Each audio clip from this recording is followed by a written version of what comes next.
What's up, guys? Amster Knows Hoops back today with another video, and today we are talking about something a little bit different. Is De'Aaron Fox a possible top 5 point guard in the NBA? And my answer is absolutely he has that potential, which is interesting considering up until this point in his career, I feel like De'Aaron's always been a guy who struggled for most people to make a top 10 versus maybe being top 5. Now, do I think he's a guaranteed? Absolutely not. But I think if depending on how he performs in these playoffs, we could really see something. And according to Cleaning the Glass, when we look at his numbers, De'Aaron Fox is 50% from the mid-range this year, which is by far his career best. His long mid-range is around the high 40s, which is from within the three-point line to about 14 feet.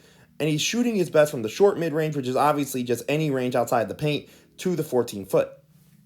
So, guys, with De'Aaron Fox's production being at its best and most efficient, along with his overall play for the Sacramento Kings, now that he's finally had a competent team put around him, I think it's time we really had a conversation of could De'Aaron Fox be a top 5 point guard in the NBA? So as always, leave a like, comment, subscribe, and now let us answer and take a look at the question of is De'Aaron Fox a possible top 5 point guard in the league? And first, let's look at his scoring. So on this first clip here, what he does so well is as he beats Terrence Mann, you see Terrence Mann is starting to commit towards the paint drive because of how good De'Aaron is at the rim, and he gets the mid-range bucket instead. And here you're going to watch a beautiful dribble handoff from Harrison Barnes. Is able to cut the corner, and he gets that beautiful hesitation move against RJ Barrett. And I think it's what De'Aaron does so well. It's his ability to make his rim pressure so good that whenever he attacks, teams almost overcommit to protecting the rim from De'Aaron, who, according to Cleaning the Glass, is shooting almost 70+% from the rim, which is insane. Those are numbers that centers and small forwards or forwards in general put up, not someone as small as De'Aaron Fox relative to those kinds of players.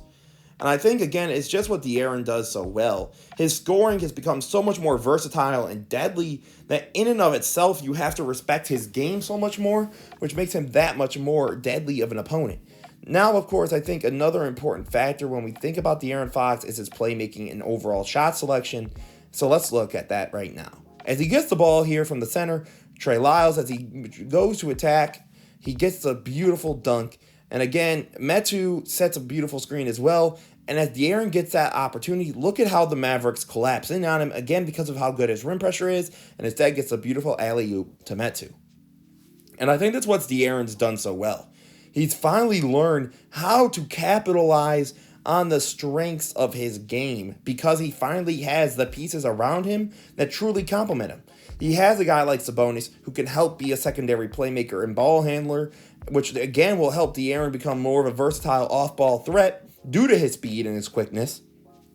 Along with when he does attack the rim, it's going to make teams collapse more, and due to guys like Sabonis, they can't just quadruple team almost and force him into an uncomfortable position. And I think that's what De'Aaron does so well. And I think one last really important piece of his game is his pickpocket ability. Look at that beautiful steal here from Holiday, and then he immediately kicks it out for the wide open three. It's because of his ability to use his speed. So look here, Hartenstein sets up, and Fox just uses his quick first step to just cut in front of him and get the steal. And again, right here, as Brunson's going to attack the drive as Fox goes over the screen by Robinson, he already has his arm and hand out to get the beautiful swipe. And again, look at the opportunities in transition that he will create for a guy like Kevin Huerter for the wide open three. I think De'Aaron Fox is a victim of opportunity or lack thereof. When we think about the top 5 point guards, we have Steph, Luka, and Dame. And to me, those are the lock top 3. I don't quite think there's been any point guard play this season that comes even relatively close to them just in overall play. But then as we look at that next tier, are all of those guys, like, undoubtedly better than De'Aaron Fox? I think the answer waits for the playoffs. And the reason I say that is Trey, as we all know, his efficiencies can struggle in the playoffs just due to his play style and his size. And obviously we know Ja's not exactly Mr. Efficiency, which is okay. And it's the same thing for Trey. That's fine. But I think we might be needing to reach a point to where if De'Aaron Fox isn't necessarily the best playmaker of those three, but if in the playoffs his scoring and production remains similar to the regular season, why can't he be in that conversation or tier? He's finally had a team or opportunity somewhat relative to the other two. You finally gave him a shooter in someone like Kevin Huerter who can be so consistent. You give him dudes like Malik Monk, Sabonis, and all of these other pieces who are finally gelling around him. It would make sense that De'Aaron finally gets his time to be in these conversations because he finally has the opportunity to show what he can be at his best. Now, is he necessarily a number one option? No. But I also think in some ways, as the time has gone on, are Trae Young and Ja Morant? I'm not really sure. I think we've reached this point where De'Aaron Fox has fought and earned his way into this conversation. And again, I don't think it's a lock. I don't think it's guaranteed he will be one.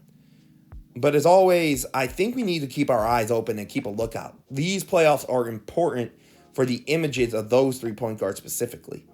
So as always, guys, this is Mr. Knows Hoops. Join the Discord in the description, probably pinned comment as well. Leave a like, comment, subscribe. Let me know what you guys think. Is Trae Young playing himself into that conversation? And as always, this was Mr. Knows Hoops, guys. Peace out.